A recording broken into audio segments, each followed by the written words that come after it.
ata janë hipnotizu me besu si që kjo është vetmja rrugë, e pastaj asnjëri nuk lëshope. Kemi në kuvendin e Kosovës një gjë që po ndodh tash e më shumë se një muaj. Çdo 48 orë takohen deputatët e zgjedhur të kuvendit për të konstituar kuvendin e nuk e bëjnë asnjëherë. A i bie që deputatët i kemi të hipnotizuar? Absolut.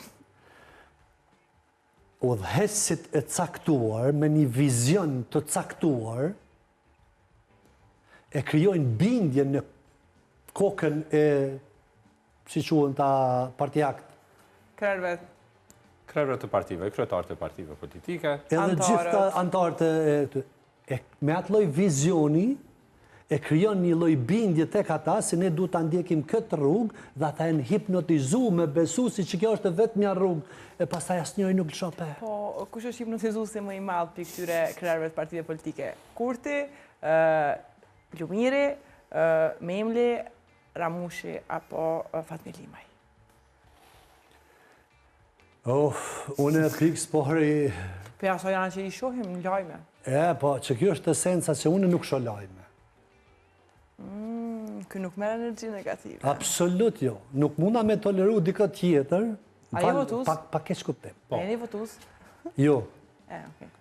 Pa keq kuptim. Nuk mund ta lej dikë tjetër, në rastin tash se unë jam pjesë e asaj tani këtu, që të diktoj se çfarë unë të mendoj në dhomën time ditore që kam punu me mishë me shpirt me ndërtu atë për shembull atë vend ku jetoj. Mirë, me alca ta merr mendja. Kush mendon që ndoshta ndikimin e ka më të madh tek antarët e vet politik? Atë nuk e di. Nuk ta them me sinqeritet, kanë kaluar afër 7 vite që s'kam as televizor në shtëpi. Pa i bie kjo që në këtë rast mund të ndihmoj një hipnotizues, këtë rast një hipnoterapist, mund të ndihmoj në zhbllokimin e situatës politike aktuale? Tani a kishe mujt, pyetjem pak më thjesht. A kishe mujt 120 veta që shkojnë në kuvend çdo 48 orë, me ia marrë të gjithëve një terapi? Në mënyrë grupore. Po.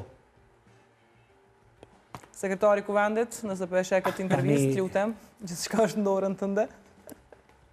Tani kjo përdoret gjithkund në botë. Keni dëgju për Tony Robbins.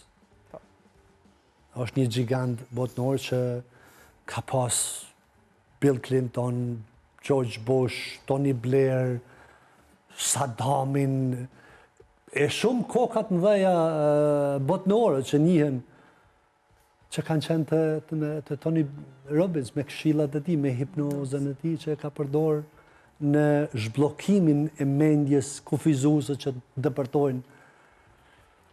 E them këtë me plot pasion e dashuri, sepse vetë kam qenë një njeri shumë i kufizuar. Unë po mendoj kushtrim që duhet i sekretarit të kuvendit të Kosovës që zotërin Blerim me qunë seancën e radhës. Nëse është e zgjidhja kjo, patjetër që po.